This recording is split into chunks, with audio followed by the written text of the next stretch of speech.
مرادبگی مسافرов و ساکن شهرک از ناحیه میرسید علی حمدانی هنرمند و کدبانو است. در حیات اولیوی سبب اساسی خوشبختی خود را او در کدبانوگیش می‌بیند. مراد بگیم فرزندان خوب تربیت نموده همه آنها هنرمند هستند.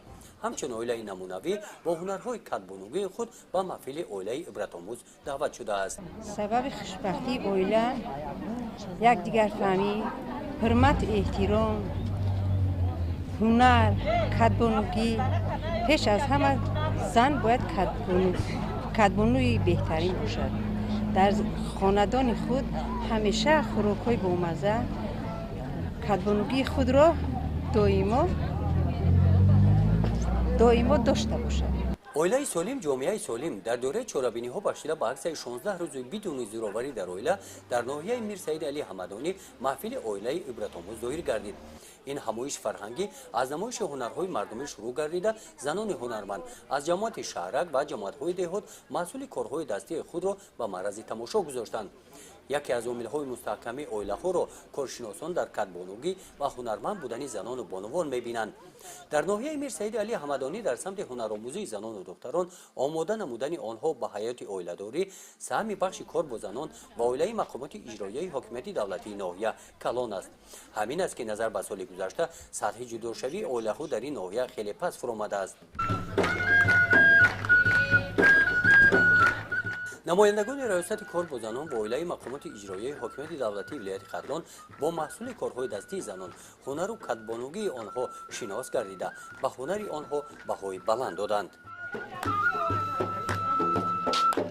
قسمت رسمی محفل اویله عبرت‌آموز با اشتراک 5 اویله نمونوی ناحیه پرمضمون گذشت. در این اویله‌ها مهندسان و صنعتکاران، آموزگار و کارگران، کشاورز و هنرمندان به بایه رسیده در حیات اقتصادی و فرهنگی ناحیه سهم ارزنده می‌گذارند. این اویله‌ها امروز مصلحتچی جوانان هستند. در این محفل آنها از حیات اویله‌داری خود مثال‌ها آورده در مستحکمی و پایداری اویله به جوانان حرمت و احترام همدیگری در حل مشکلات‌ها صبر و تحمل را توصیه دادند.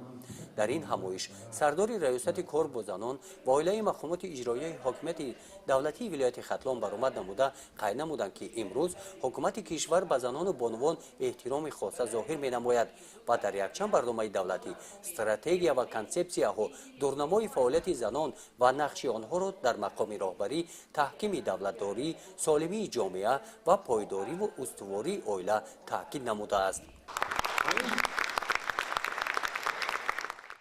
در این جمع آمد اشتراکچیان اویله‌های بهترین ناحیه برای تربیت فرزندان و مصلحت‌های مفید به اویله‌های جوان با تحفه‌های خاطروی قدر کرده شدند. در این چهاربینی از جانب بخش کار با زنان و اویله تحت عنوان حیات به زوراوری اکسیه گذرانیده شده به اشتراکچیان موادهای ترغیباتی تقسیم نمودند. در محفل اویله عبرت‌آموز هنرمندان فیلارمونیای مردمی به نام آدینا هاشیموف خاطر اشتراکچیان محفل را با سرود و ترانه‌ها شاد گردانیدند. گزارش خواجه نظریف خدای نظر ظهورов از ناحیه میرسید علی حمدانی برای برنامه اطلاعاتی نوید.